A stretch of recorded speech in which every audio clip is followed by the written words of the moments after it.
I love the story of how the Frappuccino was discovered and became such a huge part of the business model today. It was a regional manager, right, in the Los Angeles area? Manager. District manager. Yeah. So take us back to that time. This story, I think, says so much about not only who you are, but who Starbucks is as a company. Yeah. So Dina was one of the first district managers, and she invited me down to one of the stores to visit her. And when I went down to visit her, she took me on a tour of not only our stores, because she was proud of them, but on some competitor stores. And in one of the competitor stores, she bought me a drink. And she says, you know, we got about 30 people today coming into our stores asking for something like this. We don't sell anything like it. I said, really? I said, that's a great idea. You know, I mean, 30 drinks a day. It was selling for at that time about $3. Now it's probably double, you know. But, you know, that was times 30, it was $90 a day, times 7, you know, $600 a week, times 30,000 a year. I said, that's going to be a significant growth to our sales.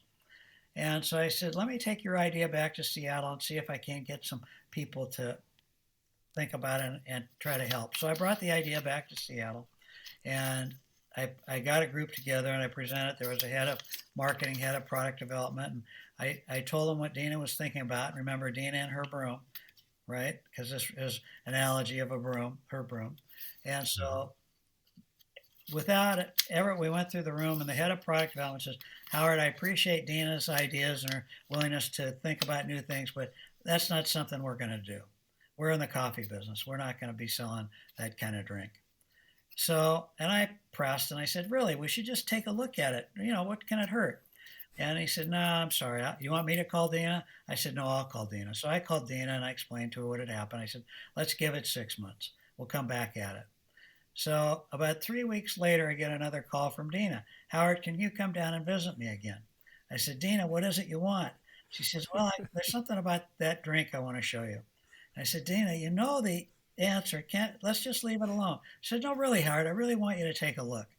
So can you come down again? I said, well, I'm not going to make a special trip, but I have to be down there in 3 weeks to look at some real estate. I'll stop by on this day. And so I did. I walked into the store. It was a 3rd Street Promenade store in Santa Monica, California, a real kind of tourist area in Santa Monica. So I went into the store and she said, go sit down over there. And I did. I sat down at one of our little tables. And she brought over 3 little sample cups. And she said, try this. And I took a sip and I just looked at her. I said, Dina, this tastes remarkably like that drink we tried in that competitor's store. Are you trying to get me fired? And she laughed and she said, no. She said, Howard, please let us try this. I'm telling you, we are losing business right and left. We got to do something here. So it was one of those times in all leaders or managers, you know, journeys, that sometimes you got to make a decision that may go against, you know, the flow. And I had a lot of responsibility, and I was not afraid. You know, I'd lost jobs before. It wouldn't be the first time. So I said, okay, Dina, you want to try this? You can try it, but do not tell a soul. And you can't have any signage. Your baristas can tell people about the drink, but no signage. And lo and behold, Dina tried it. And I said, Dina, you call me every night and tell me how the sales are, because if it's not going well, we're getting rid of it quick. And so the first week, Dina didn't sell 30 drinks a day. She sold 50 drinks a day per store. The third week, she sold 70 drinks a day per store. I'm thinking to myself, Howard, you are a genius. You know, so I invited Dina back up to Seattle with her team, brought all their equipment and their supplies, and I invited the whole group again together, only this time I invited Howard Schultz. So I had Dina bring in some sample cups. Everybody got something.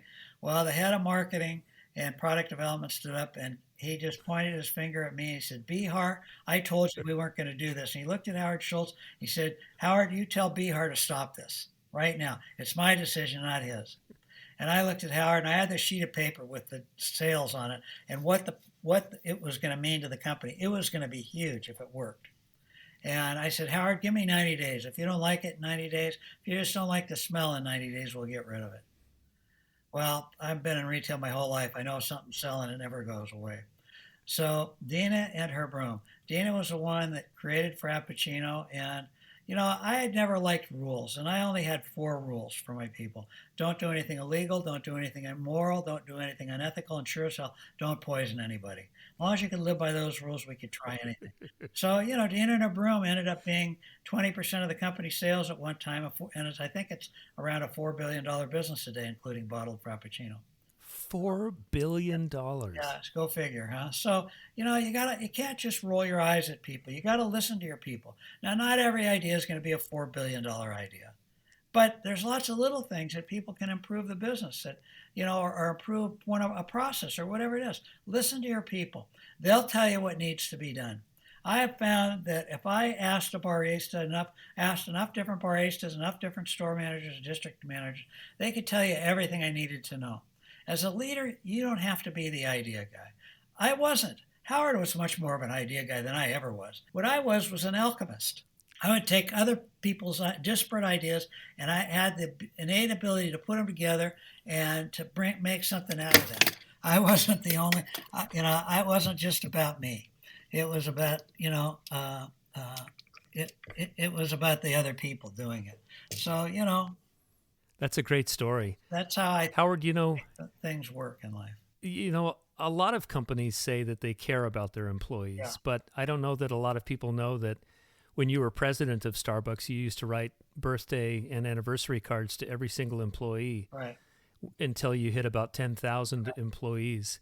I mean, that must have just been, you told me one time that you just pack a stack of cards, and when you flew anywhere, you just start signing cards on the airplane. Yeah, I take these boxes. They're pretty good sized boxes. I take 4 boxes, tie them together, take them on the airplane, and I had these FedEx envelopes. I'd sign all the cards, and they were pre addressed, and they had dated and what the person's job title was and stuff when they needed to go out, and I'd send it back to my administrative assistant. I used to take boxes of cards home when I was watching football games. Every card was hand signed, so I just signed cards. So we hit about 10,000 cards, and then I convinced other people to do it too. I don't think they still do it. I think it's important. Howard Schultz used to always say, create a big company that stays small. And that's a way to do it. People, what is amazing? I've been retired for, let's see, I don't even know anymore, over 10 years. People still come up to me that I know that worked at Starbucks and say, Howard, I still have every card you ever sent me. I mean, how many people never get a birthday card even from their families? It's amazing. And it was just my way of caring about them. I didn't know all the people, but it doesn't make any difference. They knew I cared.